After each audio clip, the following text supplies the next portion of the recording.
scratching at my neck won't leave me alone.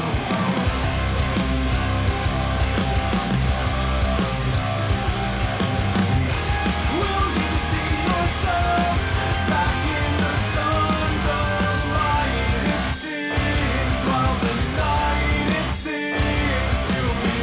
And I'm normal how a story I can't tell, but don't see the gift they've given to me.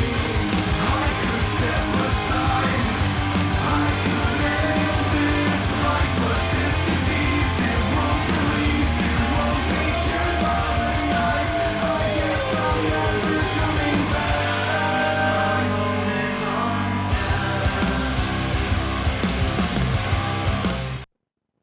Welcome, everyone, to the St. Pete by Night Twitch stream, where we play St. Petersburg by Night, a massive multiplayer 5th edition version of Vampire the Masquerade, Hunter the Reckoning, and now Werewolf the Apocalypse. My name is Kent.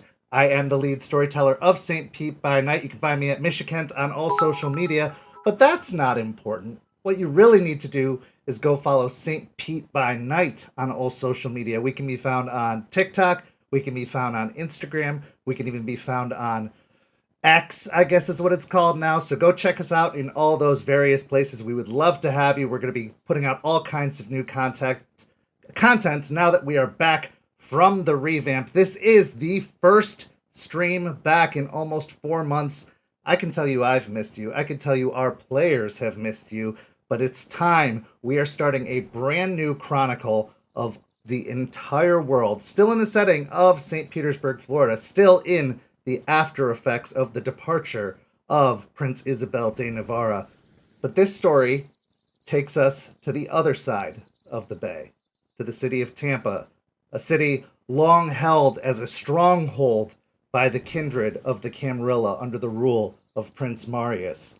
But now, the tides are shifting, for Marius's grasp on the city, his control, his chokehold, has started to grow weak, has started to loosen. And now he is starting to cede control. And that is when the Garou return. But before we get to that, let's introduce our amazing players. Players, take it away. Hi, everybody. I am Champagne. Hey, you over there, whatever you want to call me. I will be playing Aspen Weiss, Philodox Silverfang, and paralegal in Tampa, Florida.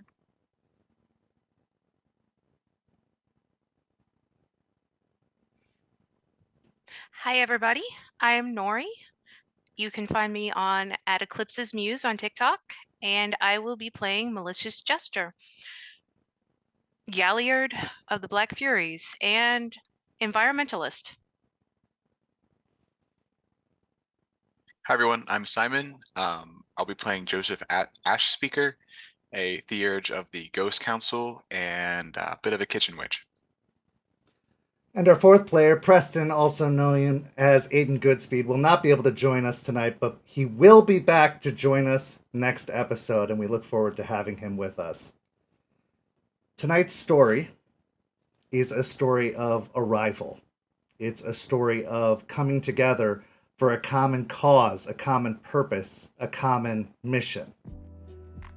Tonight's story starts, just like all packs start, as individuals, broken up into 3 individual pieces. But just like a pack forms, those 3 pieces will come together to form a singular piece. Tonight, we find ourselves with our story beginning on the banks of the river, the Hillsborough River, to be specific, in Tampa, Florida. We're back beyond a rather out-of-the-way park. We find a trailer parked, an RV, along the edge of the Hillsborough River. This RV has become the home of Aspen Weiss, a paralegal who has recently transplanted herself to Florida after a rather interesting history out west. but we'll be getting into that more as the story progresses. Aspen, why don't you describe what you're doing this particular afternoon, evening, as the sun sets over the horizon? Absolutely. Aspen, a blonde, pale, blue-eyed, freckled woman, is sitting in a lawn chair outside of her RV, reading a book and enjoying the sounds of the river. So as you're sitting there, book in hand, what are you reading this particular evening? Probably Lord of the Rings. Lord of the Rings. Okay, so as you're thumbing through the pages, rereading the text that you've read time and time before, almost having it committed to memory that the light over the horizon isn't really necessary for you to know where you are in the story, you get a buzz of your phone going off nearby. You will finish the sentence, the paragraph, and then grab her phone and take a look. As you lift up the phone, you see a very, very familiar text message, or at least a contact name on the text message. Son is texting you. It's been a while. How are you? That's the only message. She will look at it for longer than she needs to, and she'll text back a short, "I've been okay. I hope you're doing well," and kind of put her phone away. I gotta be honest, comes a response text message. I wish you were here. It's been a rough couple of days, but I know that you are doing wonderful things and saving the planet. He would be proud of you.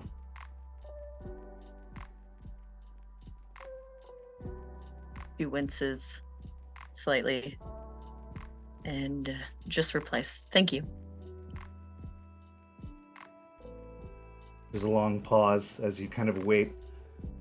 The breath kind of caught in your throat ever so slightly, seeing if there's going to be a response, but after a few long moments, it's just silence. No text message comes through.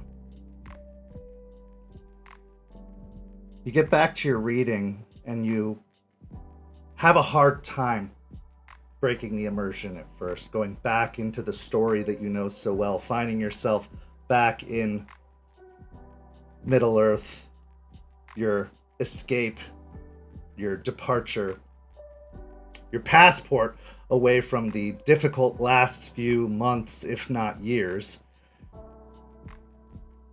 And just as you feel yourself kind of getting drawn into the text, the next thing you know, it's dark. The sun has completely set. You go to close your book, preparing to head into the RV. When you look over to the camper itself, you hear a ka-thunk atop of the camper, a heavy landing.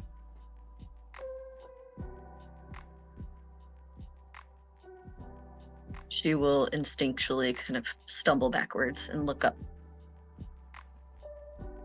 The dark makes it hard to see, even with the ambient light coming from inside of the RV itself.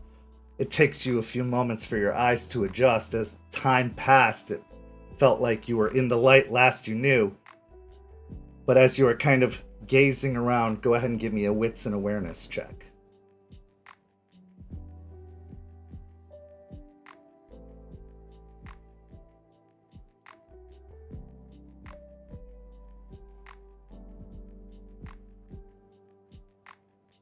That's a solid nothing. Solid nothing. Trying to struggle with the adjustment to the dark, you seem to be experiencing a great deal of night blindness with the light coming off of the windows, that you aren't able to find the source of the sound, but you hear what sounds to be several heavy padding steps on top of the RV, just kind of like tap, tap, tap, Tap, tap, tap.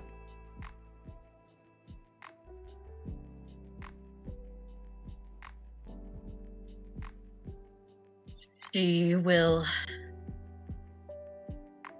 take another couple of steps back and shaky voice, just, hello?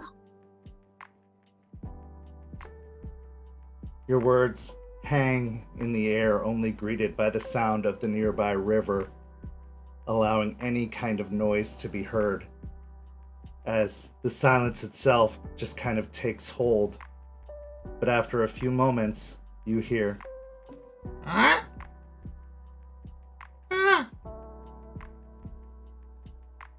blinking back at the noise and the kind of shock of it. You close your eyes, and as you open them, the light emanating from the camper seems to reflect off of two tiny orbs that are positioned above the RV. After a few more moments, you see the beak of what appears to be a raven perched atop the camper, its head kind of cocked to the side, studying you curiously.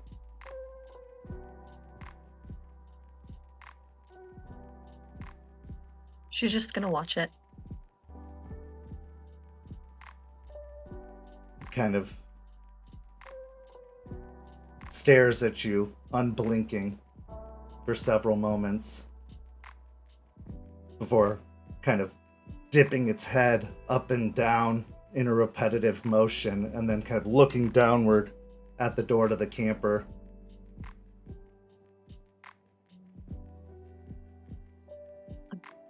Give it a perturbed look and go inside.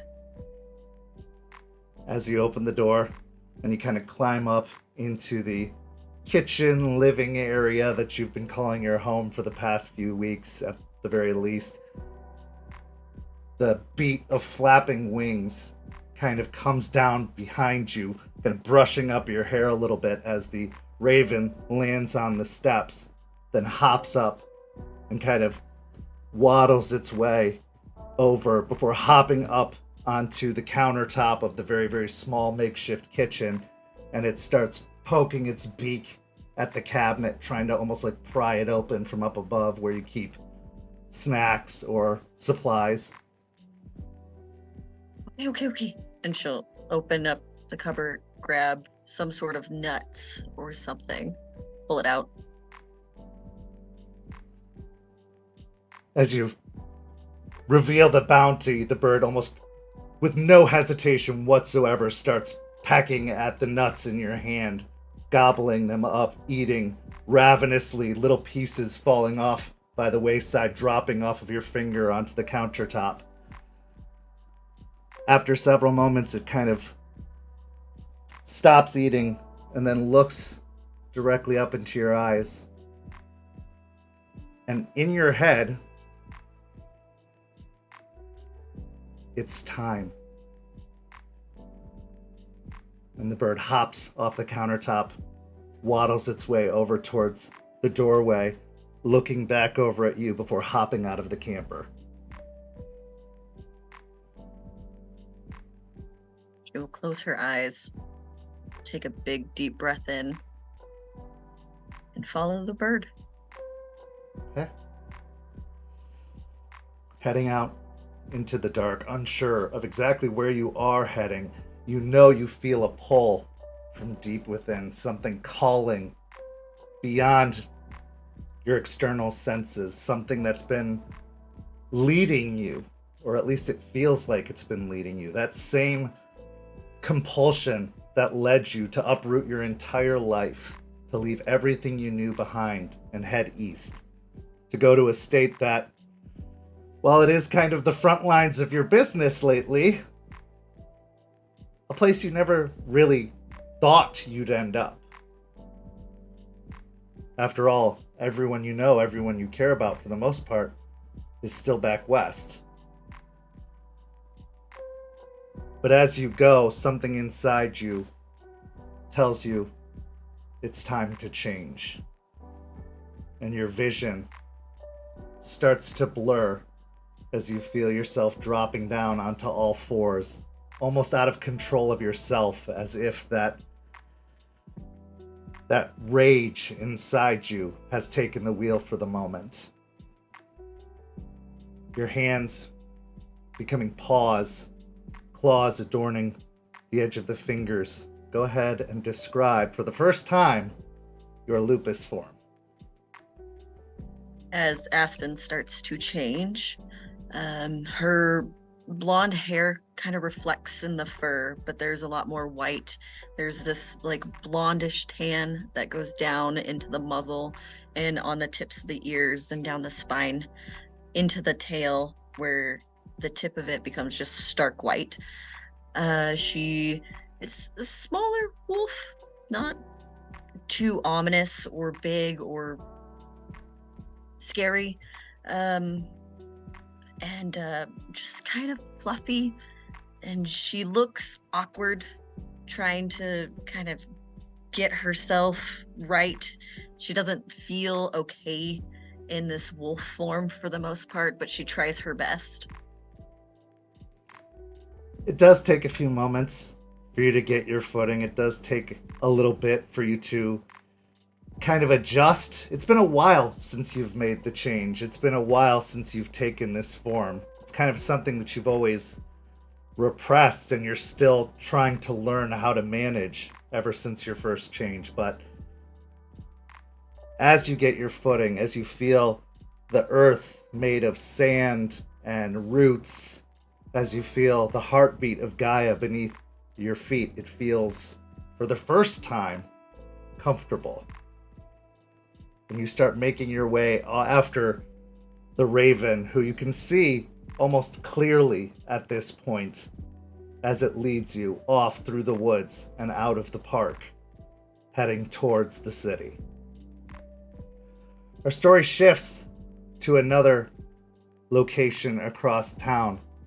A warehouse considered abandoned near the port of Tampa, where a group of particularly rebellious individuals have come together, talking about the latest cause, their meeting coming to a close, wrapping up for the evening as it often does each week, with plans to be executed as the latest atrocities of the industries of the city can't go unnoticed or unmentioned. It's election season, and the voice of this particular group will be heard. Jester, the group seems to be getting ready to disperse. Everyone's saying their farewells, planning for their next meetup when they want to go to City Hall to do a protest of some sort, just letting their displeasure of late be known. You step out where you are greeted by Leon, your boyfriend, who is a tall, thin, rather handsome-looking gentleman with kind of mid-length brown hair that is swept back, piercing, almost gray-brown eyes, and a slightly devilish smile that you know all too well that won your heart and got you into this relationship to begin with. He kind of leans back against the wall of the warehouse and looks over in your direction and says, "So, what are we doing tonight?"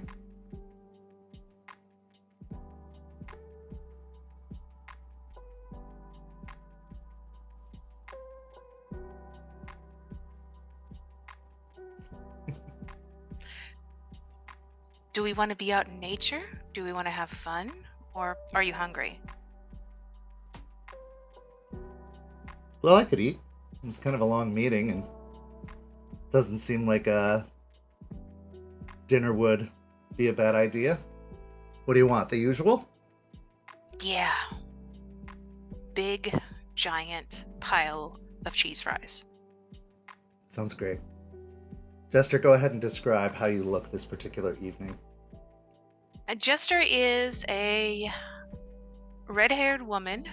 Currently this evening she is dressed in a green crop top and a pair of skinny jeans with the hole in one knee. Does not look fashionable, just looks like it's been worn a lot. A pair of well-worn Converse sneakers. She stands probably about 5'6", 5'7", so she's not too tall, about average height. So as Leon kind of kicks his way off the wall, he holds out a hand for you and starts leading you in the direction of a nearby Checkers, which is not that far down the street, which you know serves one hell of a loaded cheese fries. He'll take his hand and trot along with him. It's been busy lately with the election and everything happening today. It Is has. this- I have. Yeah. Yeah, I have a lot of. I have some videos to make. Looks like we're probably going to arrange a protest, so I'm gonna try to get people involved. Well, I hope it doesn't keep you too busy. I mean, I'm not possessive or anything, but, you know, I do appreciate this time that we get. I will always make time for you. He kind of smiles at that, and you make your way down the street. The weather has started to get a little bit colder, dropping into the mid 60s, which I know for many out there makes them groan and roll their eyes thinking that's cold, but with the constant breeze that seems to come in off the bay, it does cast a chill in the air, combined with the humidity that seems to make everything feel a little bit damp. Leon takes your hand, walks the couple of blocks to the rallies where you walk up to the pickup counter window. He places the order, and you can hear the song of whatever late Taylor Swift song seems to be popular on the radios, echoing from the speakers. A few minutes later, your fries are served up, and you make your way out to one of the outside tables that they have set up with what appears to be an umbrella that's normally open but seems to be wound closed as the restaurant prepares to close for the evening. What do you think? Leon kind of says after a few moments of eating and sharing some food. What do you think about a vacation soon? We could get out of town. You know, once all this election business is wrapped up, we could go. Maybe take a road trip somewhere. Maybe. Where are you thinking about going? I don't know. We could head up to, like, Michigan. The leaves have been changing. Maybe we could catch the last bits of fall before that dreaded winter kind of sets in. Maybe I'll have to check my schedule with the others, but it's possible. Just a thought. I mean, having a change of scenery might be nice. Sometimes I feel like I'm spinning my wheels here. It has felt like kind of an uphill fight, hasn't it? It has. Getting these corporations to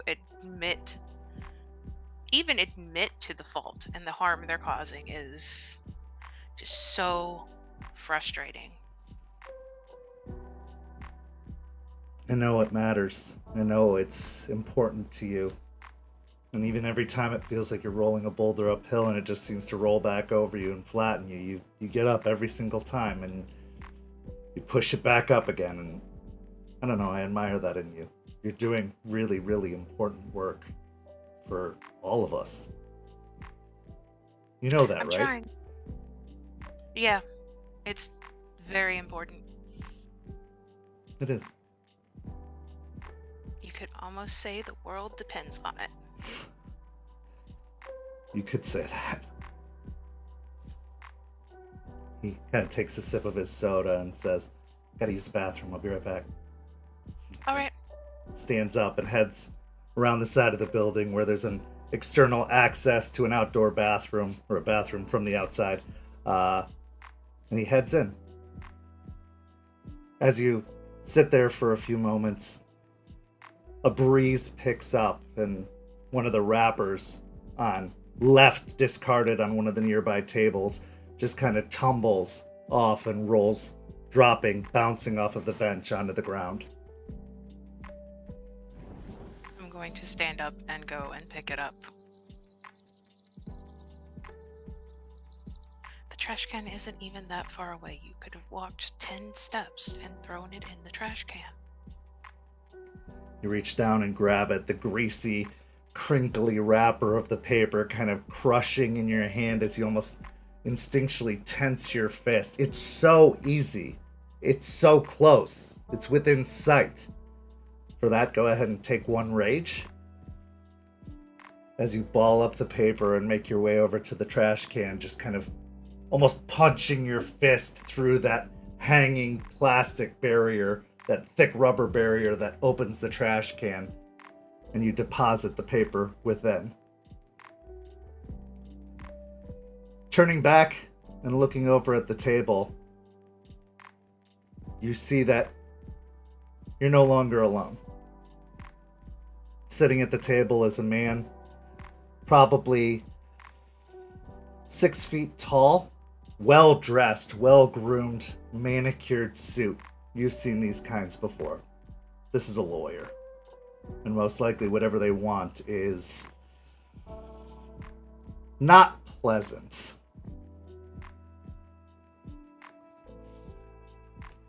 You approach the table and you find him still just sitting on one of the benches opposite of where you were sitting, his hands folded on the table in front of him.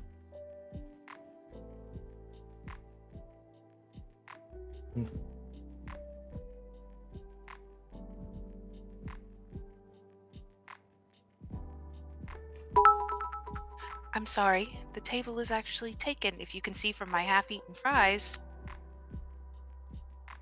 This won't take long. Miss Jester, I presume? By your handle, I assume it is.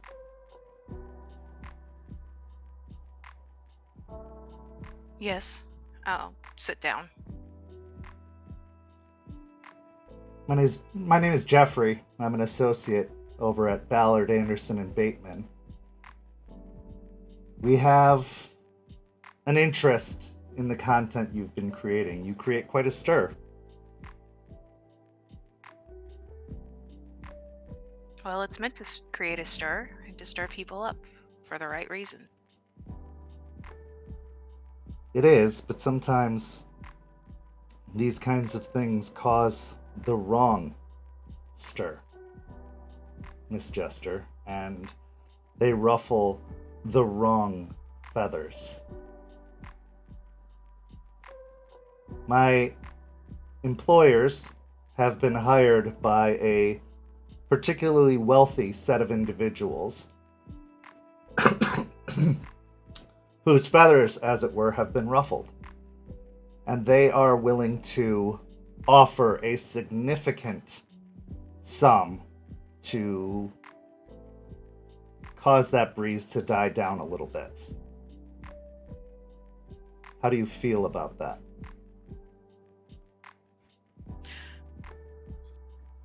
No. If it's if it's ruffling their feathers, good. They can spend that money on putting better processes in place to help the environment and not hurt it.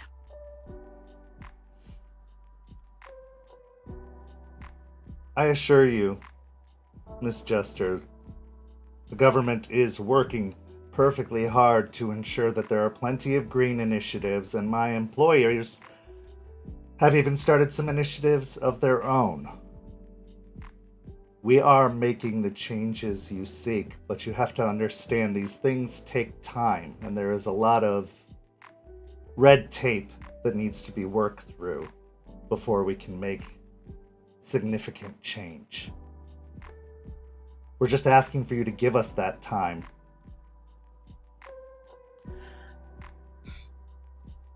I have a pocket knife if you want to go ahead and use that to cut that red tape. You know, bureaucracy is bullshit.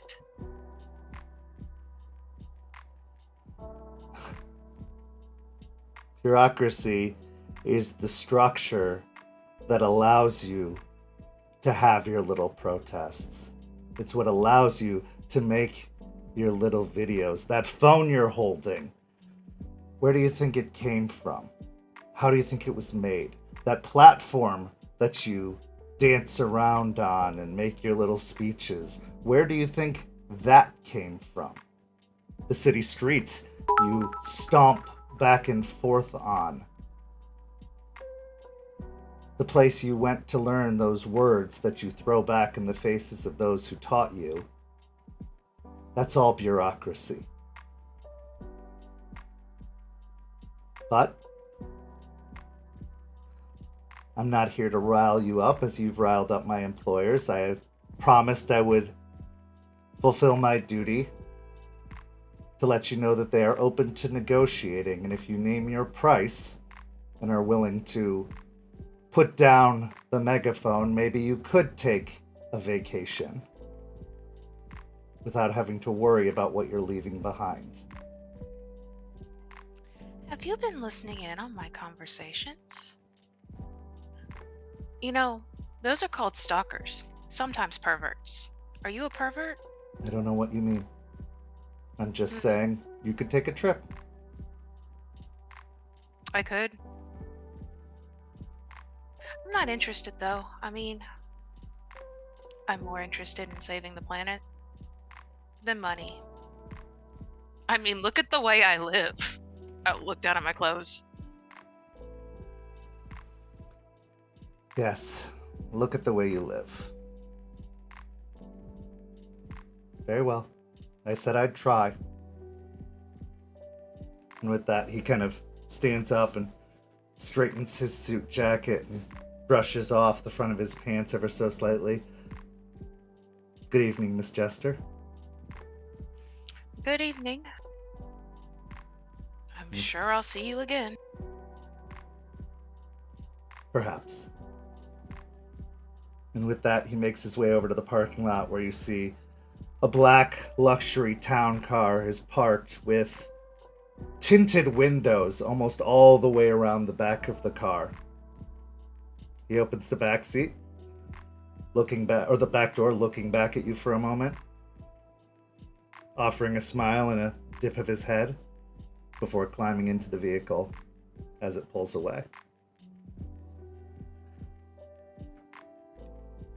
After a few more moments, Leon makes his way back outside, and he kind of keeps looking back over his shoulder at the way that the bathroom was, kind of slightly confused, but then comes and sits back down and says, "Hey, sorry that took so long. The door was like jammed or something. I just couldn't get it open." At this point, I am like jabbing at my like fork with the fries and just being like, "You all right?" Yeah. I mean, everything came out fine, if that's what you're asking, and he kind of chuckles. No, I just meant getting locked in the bathroom. Oh, yeah. Some of these old diners, they don't take care of those types of things. They can... I guess it happens. It was just weird. I gave it a good shoulder, and it came open.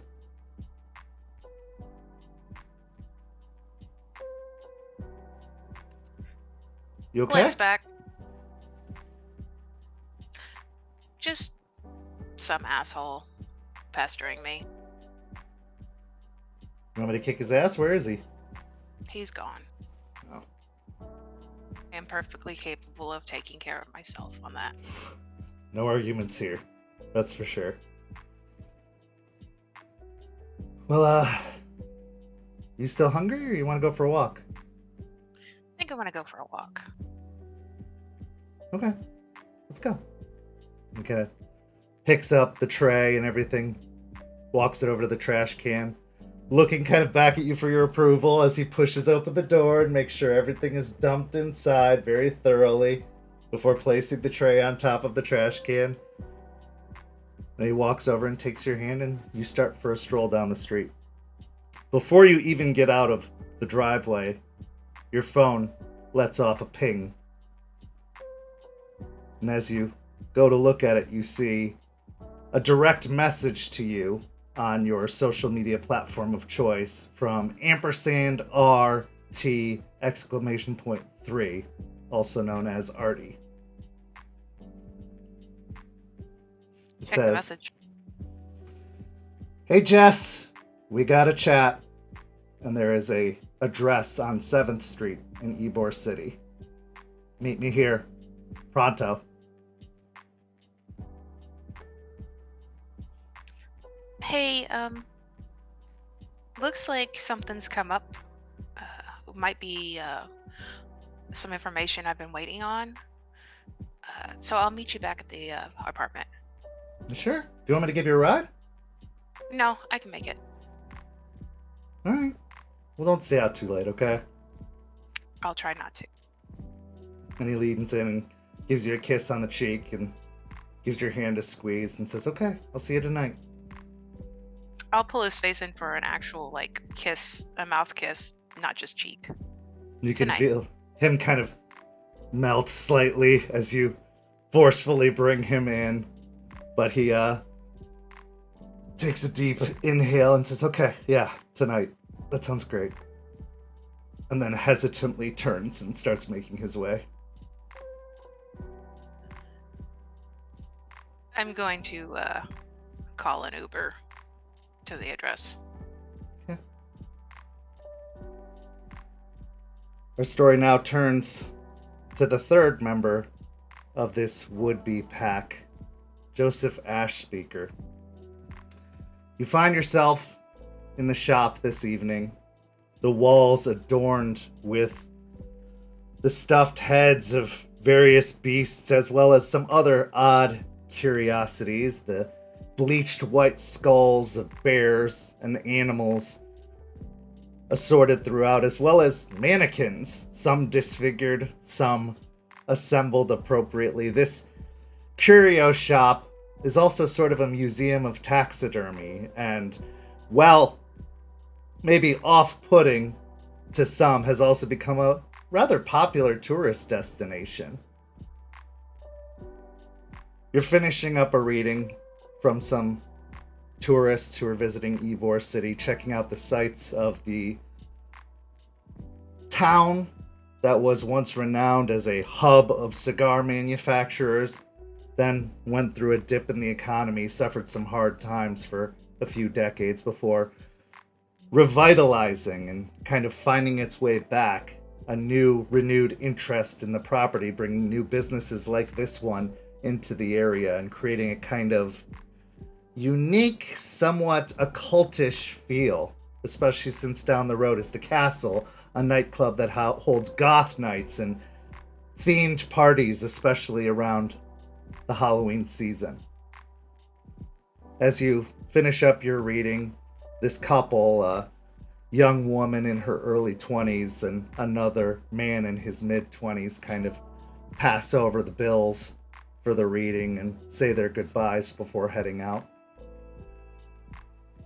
Go ahead and describe yourself this particular evening. All right. Well, Joseph is a slim, average height, 5'9", nothing extraordinary. Young man, tan skin from many miles hiked in the wilderness. A fairly unkempt man bun, very practically dressed for the most part, comfortable shoes, earth tones and blacks. But since he's doing a reading, he has more jewelry on, a lot of silver appearing jewelry, and a couple stones on like leather cord and bits of claw and things to really sell the folk magic kind of aspect that he goes for when he's doing his readings. In his hair is a white streak right along the brow. It goes back through his bun. A little bit of eyeliner on tonight to really sell it up, and he might swing over to the goth club later if he doesn't go for a hike. As you're kind of packing up the cards, you've felt that the spirits, as of recent, especially in acts such as this, have been particularly absent. You've been doing a lot of the heavy lifting with the readings you've been doing, kind of making up the best you can and doing what you can to to determine what the cards say, but you're not feeling that influence, that kind of gentle touch that has led your readings. They've felt very flat, very plain. You've probably even had to kind of dress them up to make them seem impressive. They seem dour, almost hopeless. No matter who comes in, no matter who asks about an upcoming relationship or a family member, or asking for wealth, or seeing what the new job is going to do for them, they've felt empty. As if there's nothing coming for anyone. That everything is rotting away.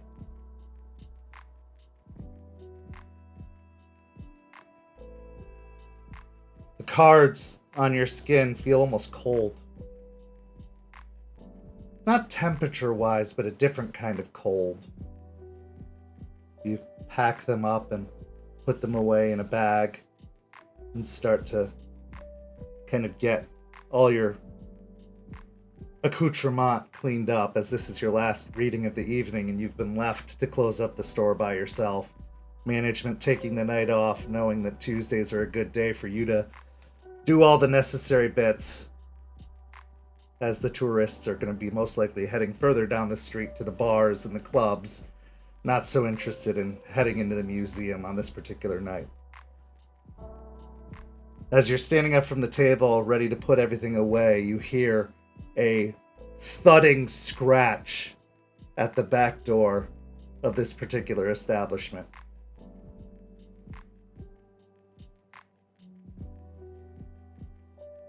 With a knowing sigh, he'll go to the back door and carefully open it just to double check and see who's outside.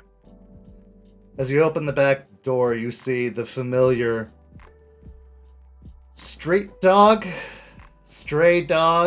or at least it seems like a stray dog, but you know it to be much, much more. It's kind of sandy blonde fur, matted in a mess in long kind of clumps attached to the side of its meager, almost looking slightly starved body.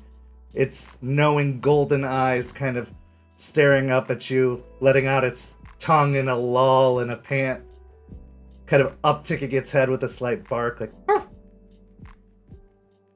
Shop's empty, come on in. It gets back up on all fours and pads his way into the shop as if he knows the place far too well. The dog kind of moves its way into the back room, and after a few moments behind the table, the long, thin, kind of slender frame of Artie arises from behind, his long, sandy blonde dreads hanging down to his shoulders, naked as the day he was born, with tattoos kind of all over his chest and arms. "Sup, bro? How'd it go today?" And he kind of opens up a cabinet and starts pulling out a duffel bag, shaking out some of the clothes as he unzips it. It wasn't bad for a Tuesday. Usual pool. I just finished a reading like 2 minutes ago before you showed up, so your timing is good. Yeah, I could smell them. Tourists, huh? You can kind of always tell where they come from. Yeah, it was really heavy on that young woman. There's so much perfume. She's trying hard. Yeah, so much. But I'm not interrupting anything, am I? No dates Nope. or anything tonight? No, I'm just cleaning up. Oh, You're good. good. All right. And he kind of shakes out a long-sleeved undershirt that's got stripes along the sleeve in an almost Beetlejuice-like fashion. You could tell he'd stashed these clothes here, intent on using them on Halloween, probably, but found no need for it. He pulls on the long-sleeved shirt, yanks up some tight-legged jeans, putting on a belt, and then yanking on some sneakers. Hey, things have been kind of weird lately, right? I assume you've felt it. Yeah, they're hiding. I don't know why, but they're hiding. Well, I got a weird visit recently. You know, me, I'm just always on the move doing my own thing, but there was Well, I had a dream last night. And it's All right. not the Come- usual come sit down. dreams of ones and zeros and shit. And he kind of pulls on a t-shirt of a local band that's slightly ripped and stained, and he sits down at the table. Joseph will go over and start brewing some tea. This was a special dream. You know the ones, I'm sure. I got visited by something I don't recognize. Like, I don't know how to identify it. It didn't take a shape. You know, like, they take shapes. They come to you in some sort of avatar representing, but this one had no seeming association. I didn't recognize it as tied to any of the families or anything. You know, I didn't recognize it as tied to... Okay, maybe if I describe it, it'll help. It's just kind of weird. So... Yeah, here, drink. He takes the tea and takes a drink of it and kind of twists his face up for a second as he gulps it down. It was like the bay, right? I was sitting on the beach, which every now and then I like to do just to not see the lights of the city. I love them, don't get me wrong. It's like my home, but the sky, something in the sky was just empty. Like the stars had one by one blotted out of the sky. I mean, I go to the beach so I can see the sky. When you're downtown all the time, you don't see the stars, you don't see the night. It's always just this haze, this fog of light and sound. But there wasn't a sky. It was like the dark water of the ocean just bled up into the sky. Like there was nothing. It felt cold and suffocating. And then there was like a flash. Like something exploding, except it wasn't with the kind of red and orange hues of a fireball, of like a building exploding, you know? Like C4 going off or something. It was just like up amidst the black. Like a star exploded. And then slowly dulled. And as it was kind of shrinking, like down the drain, it told me, it's time. So, I mean, you know others have been coming here, right? I've had a feeling. Well, I found one of them and we've grown kind of close. Jester, I think I've told you about her a little bit in the past. She's Yeah, a little. doing the whole eco protest thing, which I totally dig. I told her she should come by. Maybe come Okay. chat with us, because I think, I don't know, I just get a feeling we need to do something, and maybe you with your gifts and me with mine and her with hers, we could see if we could, I don't know, make something happen and see if we can maybe find one of the special places around here, because there haven't been any as long as I've been in town. There's gotta be some around here. I've been hiking all through trying to find something. It's gotta be, I know it's been a while since we've been here as a family, but there's gotta be something here. This place is too big to not. I don't know how we'd be here still if it wasn't. I mean, They were so good about running us out the first time. At least that's what I've learned. You know, they if we didn't leave, we didn't stay. You know what I mean? Like, it was a final goodbye. But we've been here for a while. I mean, I've been hiding out since the great evacuation, as it were, the massacre, and I've somehow stayed safe. Yeah, I've not 'cause run into anything. Yeah.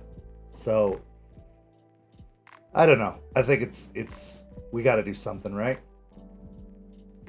Yeah, I mean, Alder sent us here for a reason. It's about time we find out what it is. Okay. Well, let's she should be here probably in about 30 minutes. I texted her to the address and told her to come by after closing time, and I don't know, maybe we can make a plan. You guys seem Okay. smart. Maybe we can contact them. I mean, I know they've been quiet, but if they're reaching out to me of all people, maybe they have Yeah, something they've been to quiet say. on my end. I mean, shy of the one that doesn't like me, I haven't had a whole lot since I showed up here. After the first couple instances, last couple weeks, it's been really quiet. So maybe we can look at getting a few of us in the same spot. Might rile them up. I know if you were brought here, Jester was brought here, there's got to be more, right? Maybe some of the others have returned. Maybe those who started here are still finding their way back. If we could at least seek them out, maybe find them, maybe we can put something together. I mean, someone's got to know where the old Cairns were, right? You would think. I mean, if everyone's gone, it's going to take some hunting. But we gotta. There's got to be some Glade children or something here that remembers us. Yeah, we can't just let it keep going this way. It's not getting any better, man. You know it as well as I do. It's just getting grosser out there. It is. All right. I'll put on another kettle. And with that, we're going to head into a brief break, 10 minutes. Stick with us, everybody. The pack finally forms and comes together after we come back from the break. Stay tuned, and we will be back with you very, very shortly. See you soon, everyone.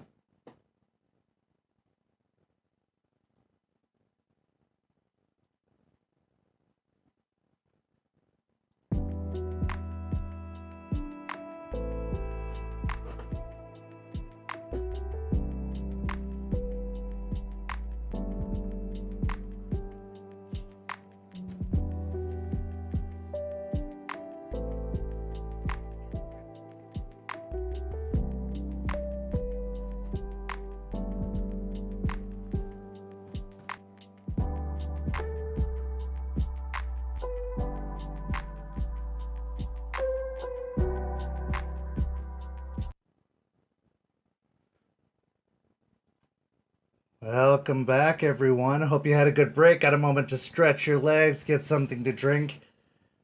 We are the St. Pete by Night Twitch stream, and we resume episode 1, Arrival of Rage Across Tampa, our Werewolf the Apocalypse adventure. In the first half, we saw 3 individual stories, 3 unique individuals from varying walks of life feel a summoning of sorts, a pull to bring them together.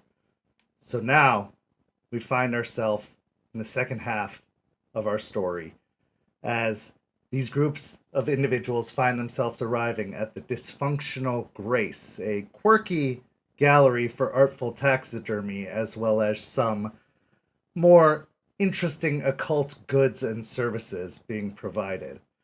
Aspen,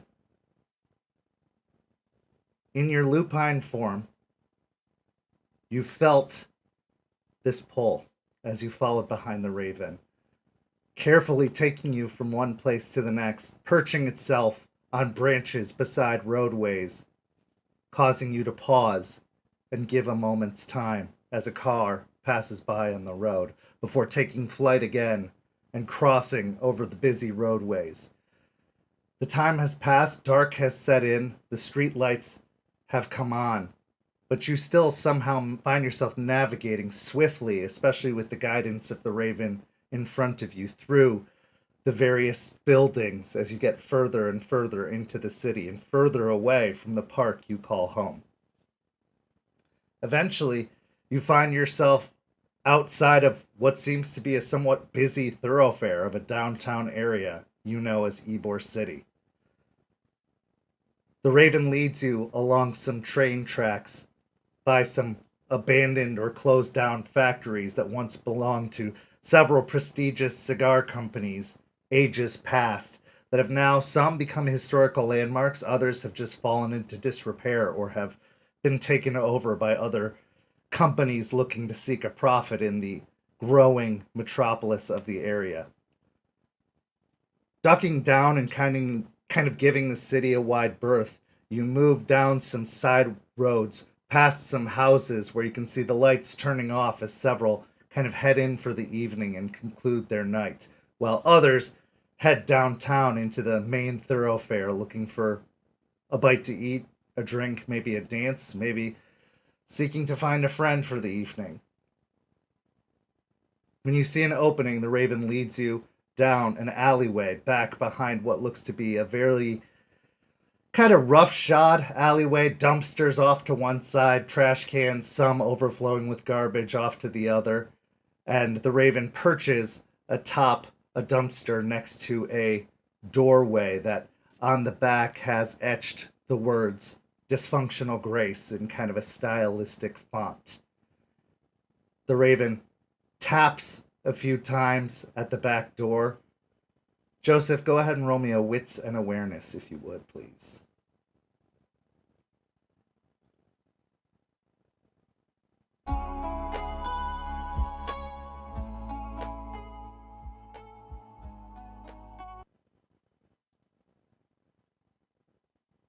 I have 2 successes. 2 successes, okay. It takes you a couple of minutes, but eventually you hear this weird kind of tapping at the back door. Artie kind of looks over in the direction your head kind of turns and says, maybe that's her. Thought she'd come in the front door, but who knows? I'll go check it out. Head to the back door. Carefully open it slowly at first. You open it kind of cautiously at first, Aspen. You see the door opening and the light kind of coming through from within as the Raven immediately, upon seeing the door opening, bats its wings and takes off into the sky up above this multi-story building and off into the night. In front of you, you see Joseph. And Joseph, in front of you, you see Aspen, a lupine, white-furred wolf. Jester? She'll just kind of put her tail between her legs and have her head down, trying to feel out the situation. Go ahead and give me a wits and insight check, Aspen, as you're kind of trying to get a feel for this individual.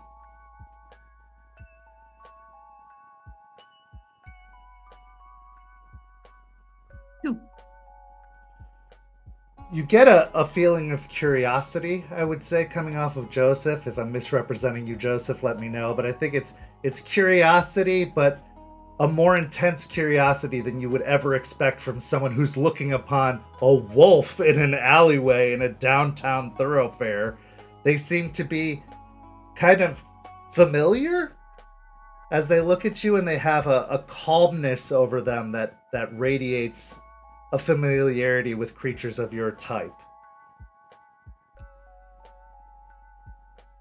I guess come in. Hey, Artie, is this Jester? You see the long, dreadlocked individual kind of poke his head out, leaning back in his chair just enough to see through the doorway. No, that is not. But cool? Let's hope. Hi, I'm Joseph. She'll just walk her way in, trying to find a spot, like, out of the way, maybe behind a curtain or something. He'll point to like one of those little upright changing walls that you can fold up. Like, that's good for you. Do you need clothes?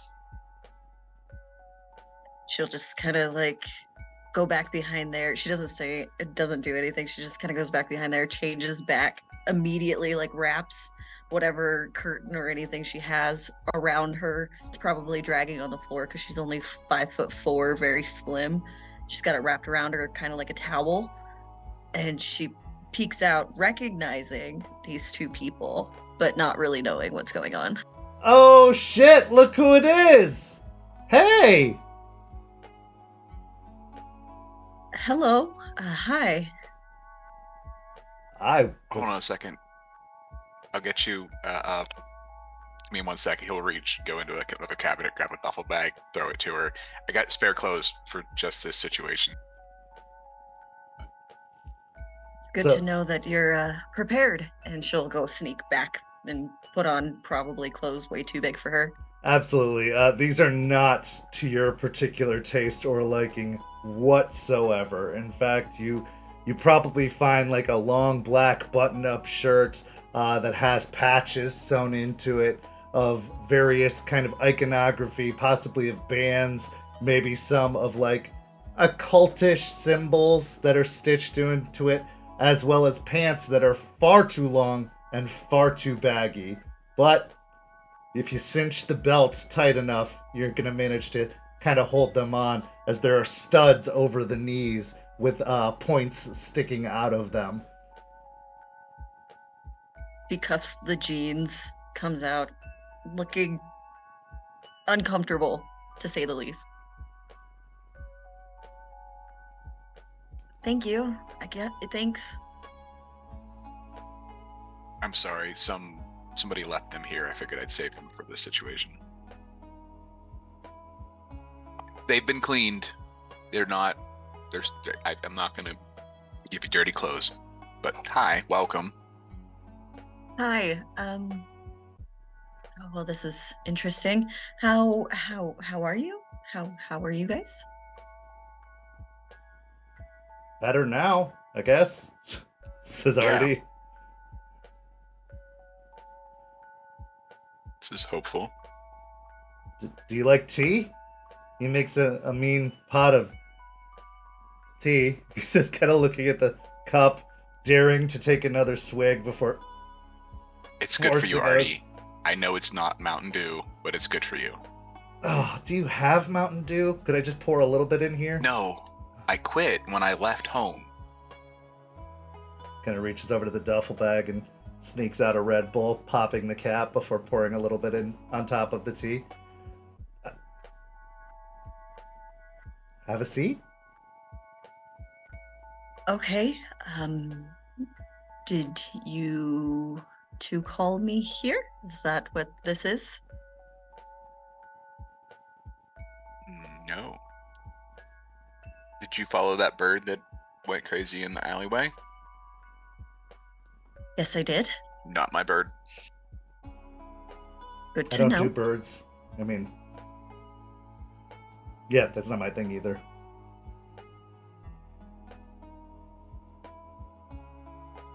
So, hope we didn't interrupt anything important, or hope they didn't interrupt anything important.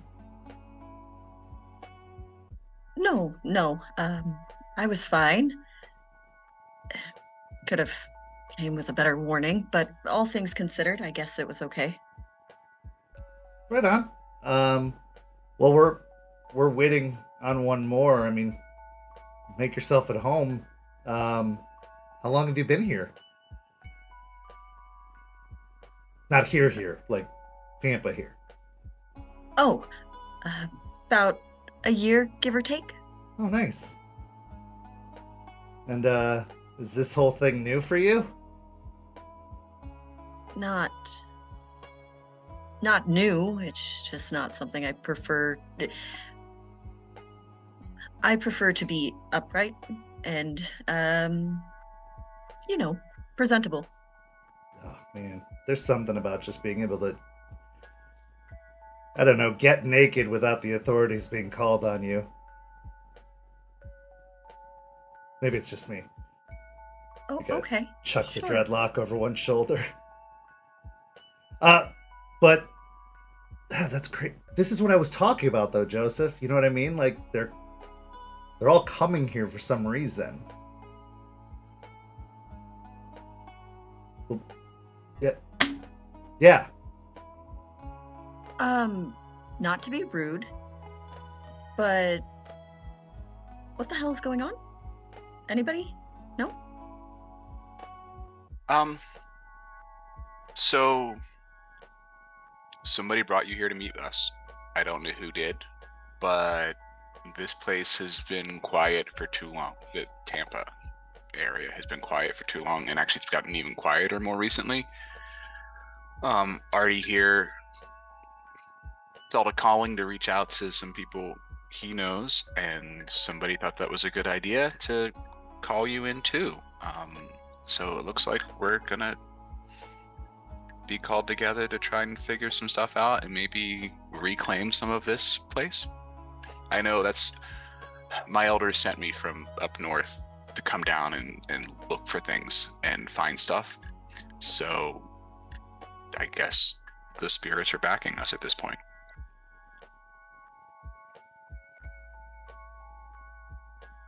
Sure. About this time, Jester, your Uber pulls up out front, dropping you off in front of this very odd, very strange curio shop. You can see that the open sign has been clicked off for the evening, but you can see kind of glows from behind the thick velvet drapes that seem to cover the windows, showing that there is still some signs of life and activity within the building. I've been here before. Interesting. I will head to the door and give a soft knock. This time, Joseph, you don't even need to roll. You're kind of on your guard at the moment as you're expecting arrivals and visitors. You can hear the knock on the glass paned doors out from the front of the shop. I want to see if this is Jester. Go. It better open be, up because the if we door. got more people, we're going to need a lot more tea. Yeah, I'm gonna run out of the good stuff. He'll go open the front door.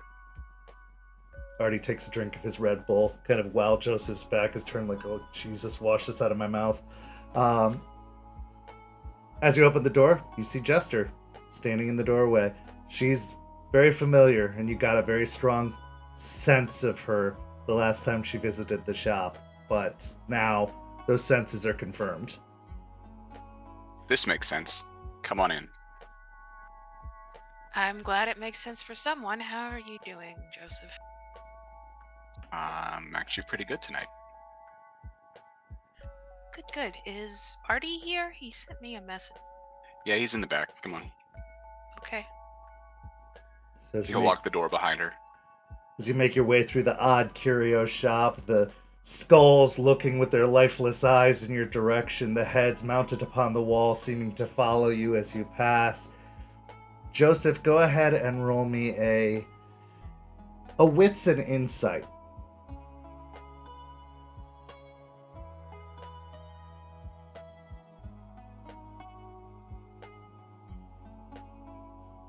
That's another 2 successes. As Jester walks in, and now with the arrival of Aspen and Artie, the shop feels populated. Weirdly populated. More than just the individuals in the room. Something's gathering. Kind of the hair on the back of your neck is prickling ever so slightly. Not with fear or anxiety, but just life. So you make your way through the curio shop into the back room, where you find Artie and a very, very uncomfortably dressed Aspen seated at the back table. Artie kind of hops up from his seat and makes his way over. There you are. Here I am. He kind of comes out and offers his arms out into a hug. I'll give him a hug. Glance at Aspen. I didn't know you knew each other. Well, I mean, we've done a little bit of work together, but not like this knew each other. This is a surprise for me. What exactly is this?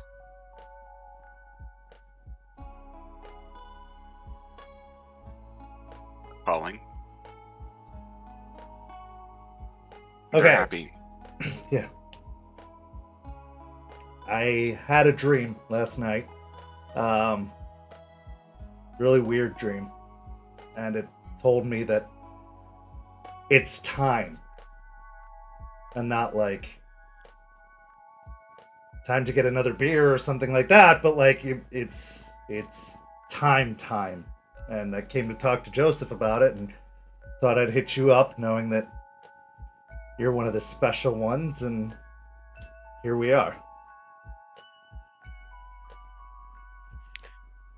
Her eyes will widen. Oh. Point to Joseph and Aspen. You too? I didn't know. I thought I was mostly alone in the city. Apparently, it's a very, very small world. Indeed. So, what do we do now? I mean, I think this is what I was supposed to do. I really hope it was, because if I get another fucked up dream tonight saying you're wrong, Artie, I might have a panic attack. So, what now? Joseph, you're the only person I know who kind of knows some of the other deeper parts of this. Well, I don't think you're wrong. This feels right. I can tell you already, with the four of us here, this feels right. I don't know exactly what we need to do, but we're on the right path, at least starting. So yeah, let's think about that for a minute.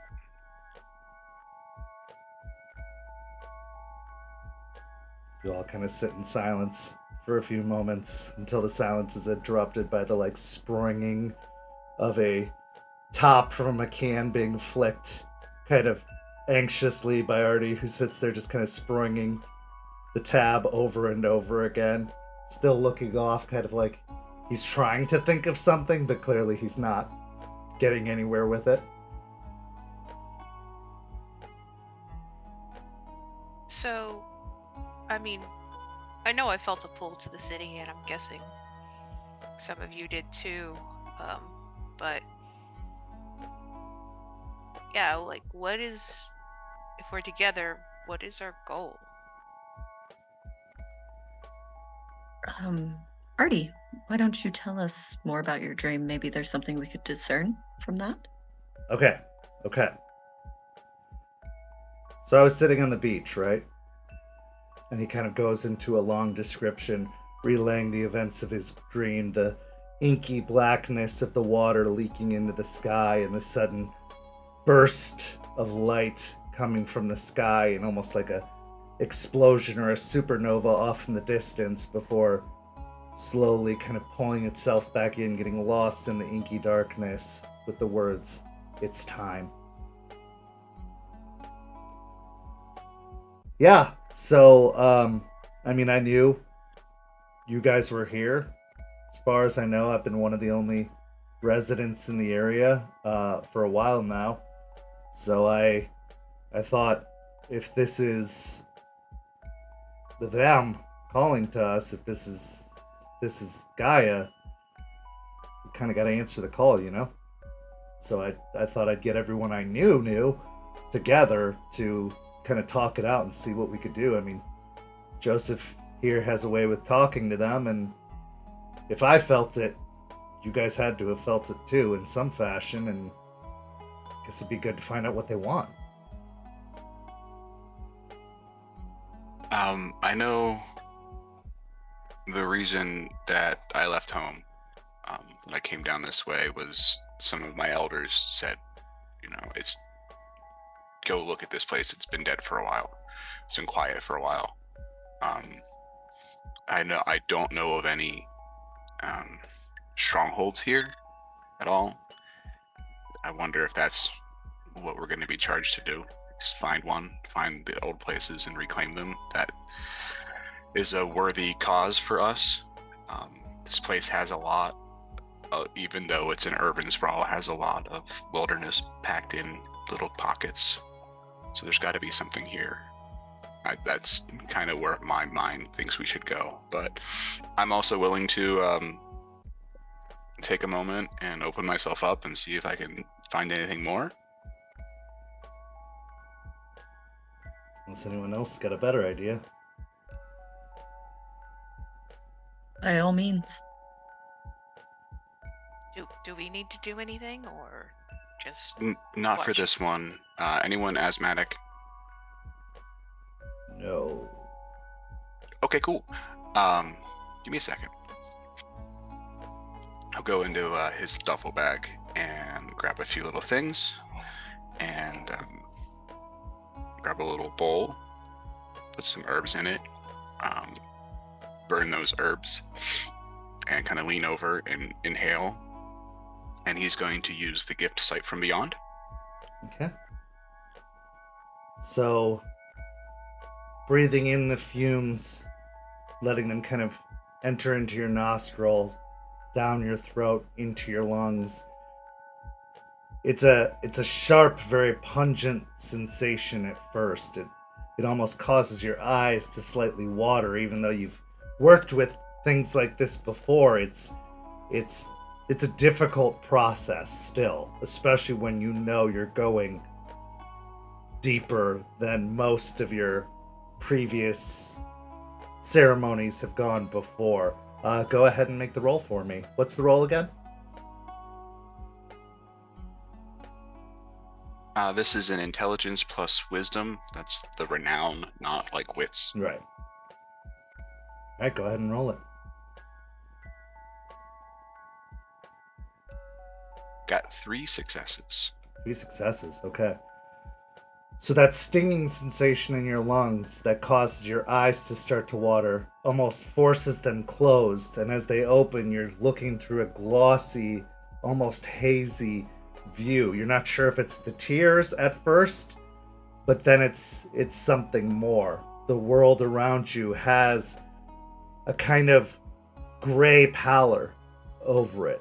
The people surrounding you at the table almost seem like shades of themselves. You can still make out some of the more fine features of them, but you also see past them, past the walls of the curio shop. You see the building that you know to be stable and strong appears to be so, but there are holes in the walls where the brick has almost decayed and fallen away, almost disintegrated in portions.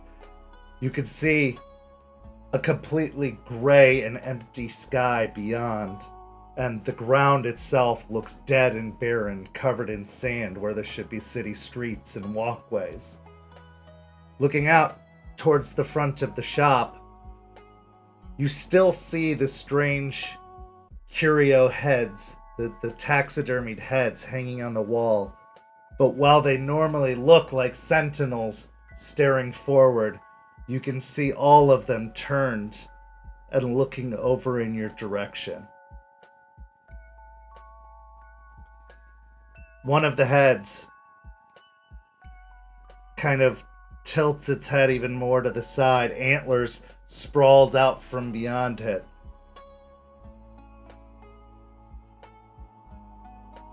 You heard us.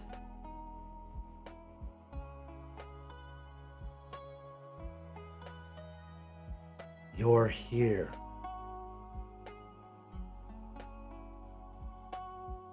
It's time.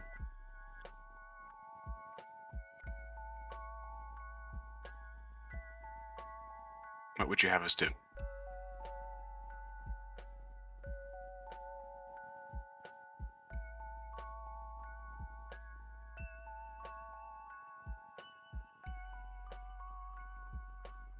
We are choking, gasping.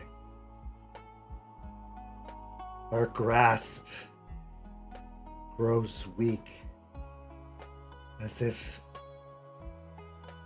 the very vines we cling to are eroding in our hands. We need a way through. We need to breathe again, or we will perish.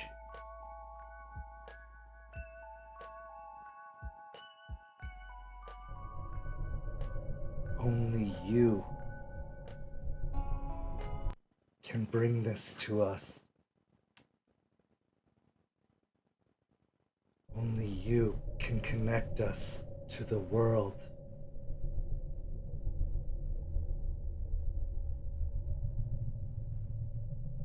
You must find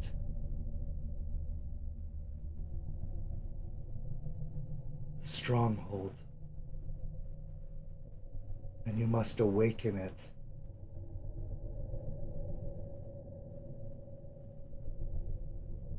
And you see the antlers of the elk head kind of start to droop and turn, almost pointing towards the northeast.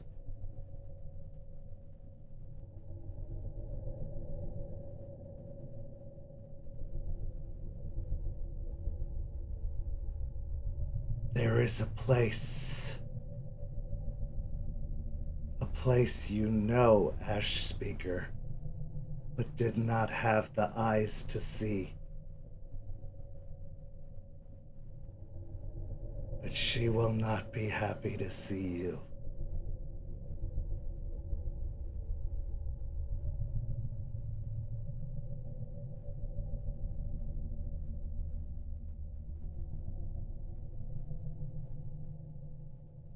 You I must understand.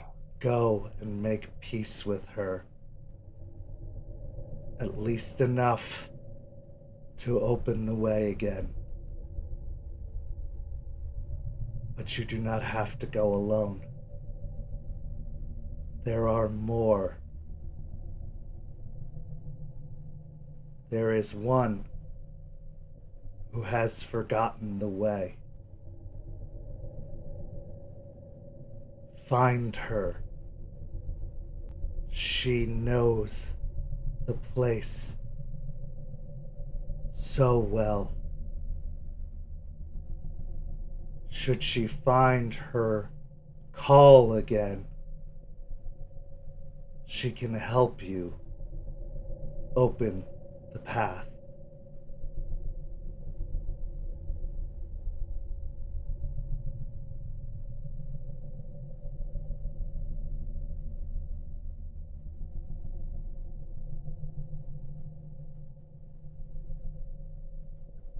I think I understand. Thank you. Help us, Joseph. You see the jaw kind of lull open and almost like a black ooze start to drip out of its mouth as its antlers completely erode away and its head kind of drops to the side, its eyes going lifeless. And your vision ends.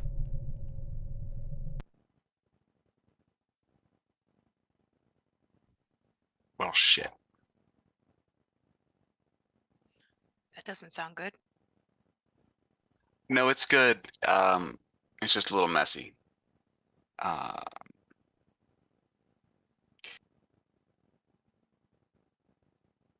we have two jobs. One is to reclaim a cairn. I think I know where that cairn is. And the other is to find one of us who's been lost.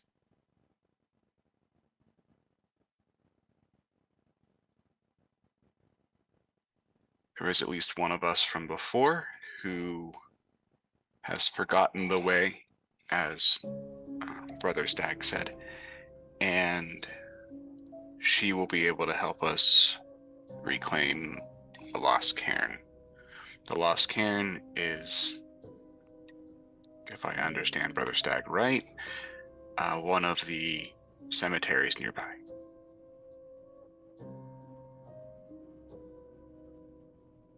Okay, that's something to go off of. And you know where the cairn is. That's good. Do we know who the one is? No, not yet. It took a lot of energy for that spirit to talk. They're not well. Maybe if we can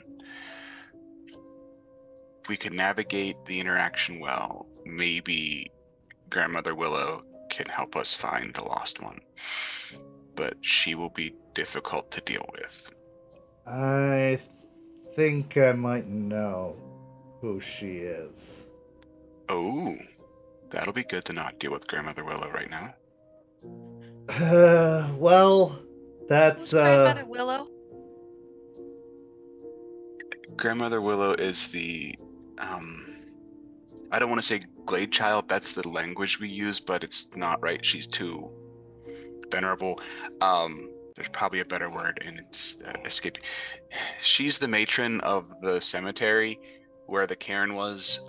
She doesn't necessarily like me that much right now. So a pissed off big spirit. Yeah. She she did not like how I tried to handle something. Oh, well, someone's upset. Bring them a gift. That's how it works. Gifts always help. Yeah. Now, You guys know a good bit. what were you saying, Artie? You might know who the missing or the lost wolf? Yeah, I think so. Might not be any better than dealing with grandmother. She's it's gonna be one of those you're gonna have to see it to believe it situations, but she is she's pretty far gone. Not You care not to exactly. elaborate? Well, she's not exactly the welcoming sort. Last I saw her, or I guess first I saw her, last I encountered her, was at the casino, of all places. I was repairing a machine, like you do, and she is, assuming it's her. I got one of those feelings, but assuming it's her.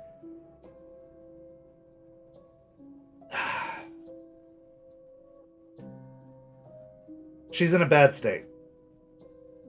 You'll have to see it for yourself, but she is not the friendly, welcoming sort. She's more of the distant, leave me the fuck alone sort, and doesn't seem to have any interest. I mean, she literally dropped a cigarette on the carpet. You know, not exactly something our kind are known to do. But I kept tabs on her. I figured out where she was from. She lives in a trailer park not that far from the cemetery. So something tells me she's still keeping an eye out, even if she doesn't care anymore. I mean, it's the only way I can assume she didn't get found.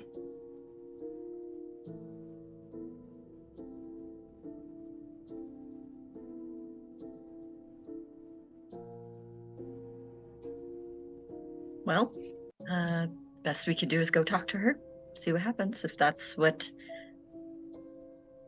Brother Stag wants. Well, there's another slight complication.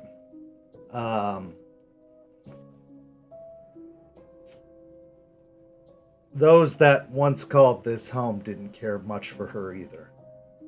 She's what they call a traitor. One who abandoned the nation.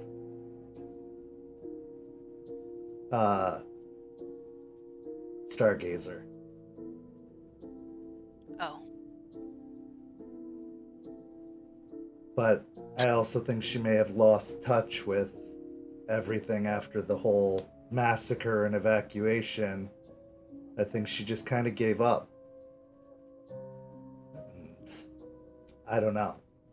That's what we're gonna have to find out. But when I tried to even talk to her, I was just kind of shooed away, and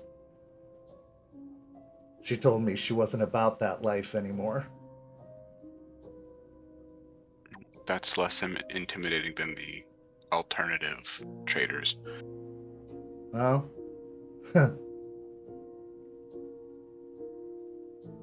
from what I've heard about her, from the others I've crossed paths with when I go to the moots and whatnot, she was someone to be intimidated by. She could do things with the shroud, the veil, the gauntlet in ways that I couldn't even comprehend, in ways that you probably salivate at, Joseph. But they kind of turned their back on her, and so when they were run out, she turned their back on them.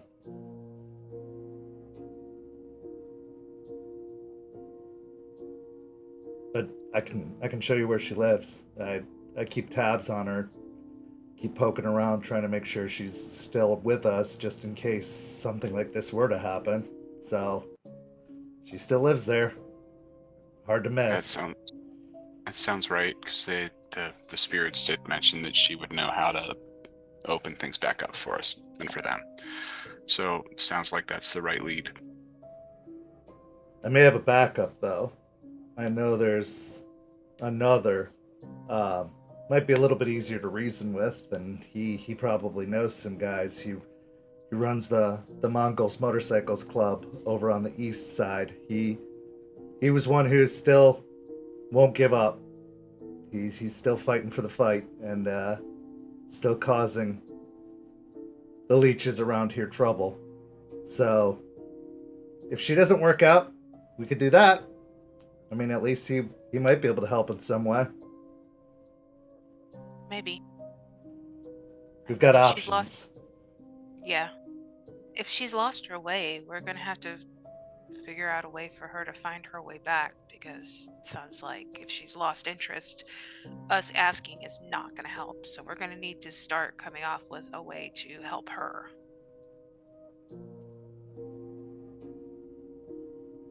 I've heard of rituals to help with that, but I think they require a willing, or at least partially willing, subject.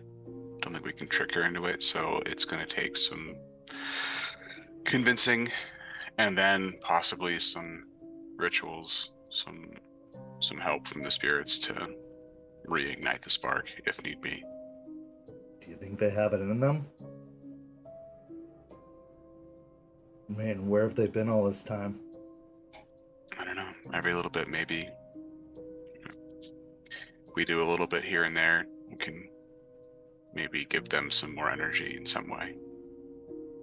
Not tonight, but we start doing more.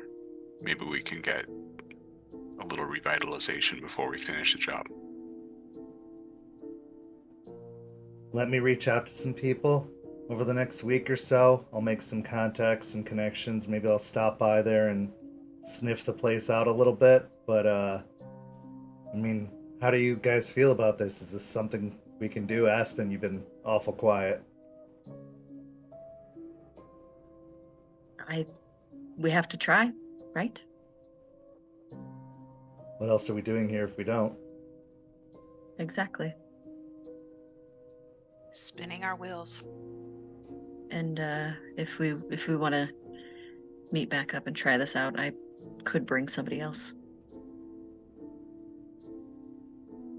You see kind of a familiar smile kind of tug at the corner of Artie's lips, and he says, Yeah, I owe him one. That'd be good. Alright, well, I guess now would be a good time to, like, exchange contact info. Is this kind of where we want to set up shop, so to speak, until we can figure out how to wake this thing back up?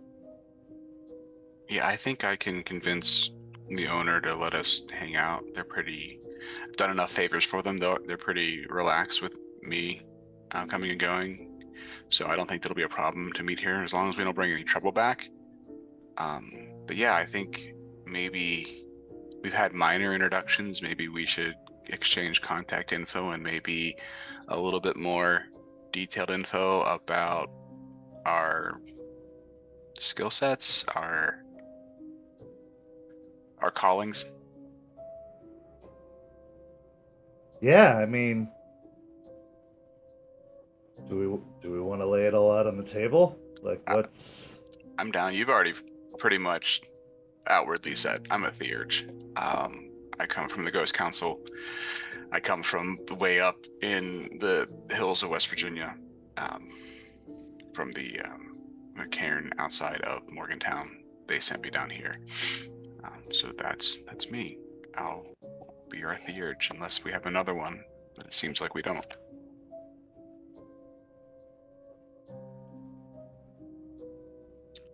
I mean, I'm a Galliard.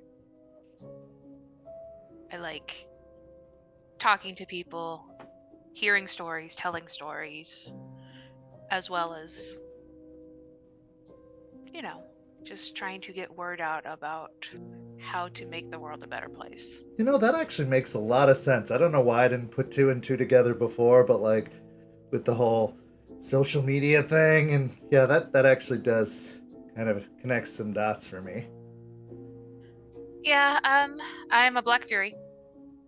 That's my my people. I come from Colorado, or that's where I grew up. I was actually born here in Florida, but yeah, I was adopted, so I don't really know anything about Florida. Not much to know. It's everything and nothing at the same time. Already kind of looks Well. towards Aspen. Well, I'm Philodox. I don't know if that was already glaringly obvious. Silver Fangs. I'm doubly sorry about the clothes. Thank you. It was very nice of you, though. How do you do the law thing? Like, how do you do the office and everything? Don't you just want to get out of there sometimes? Sometimes, but I think that coming from inside, having influence gets things done. Can't argue with that. Well, I'm a Ragavash. If that wasn't extremely obvious by the everything about me, but Bodnar, I've been changed for coming up on 11 years now. Tampa's always been my place. This is where I've lived. I was changed pretty shortly after the evacuation, after the massacre, and I just had to kind of make it work. Got to go out and see a few moots and kind of get out of the state for a while, but this is home, and I couldn't abandon it. So, how long have you guys been changed?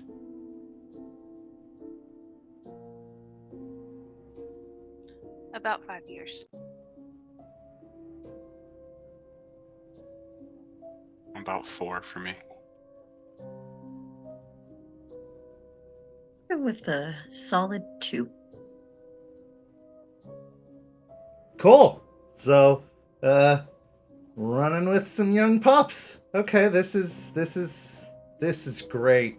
I will give you all of the experience I have to offer, which will take about a week. But hey, we'll make do with what we got, and maybe we can bring some life back to this place. Like I said, I know the two others, one grumpy, one less so, and we'll see what we can do with that. And let's save the fucking world. Yeah. Yeah, let's do it. And with that, we will bring to a close this session of Werewolf the Apocalypse Rage Across Tampa. This episode has been called Arrival. Come back next week at the same time, same channel, 10 p.m. Eastern here on twitch.tv/St. Pete by Night. We will be having episodes every week going forward with a little break for the holidays coming up in December. But other than that, you can keep up with this amazing pack of individuals. And go check them out on their socials. Check us out at St. Pete by Night on all social media, including Twitter, now known as X, including we're coming to Blue Sky, I guess. So check us out there, the 6 of you who might have Blue Sky. But otherwise, stay tuned and stay up to date. Also check us out on TikTok. We'll be offering up behind the scenes and snap shots of some of the episodes, and we're going to be starting a special called St. Pete by Night After Dark, where we will be interviewing amazing players, storytellers, and other individuals involved in making St. Pete by Night a reality. But as for now, thank you so much for watching, and we will see you next time. Have a good night, everybody.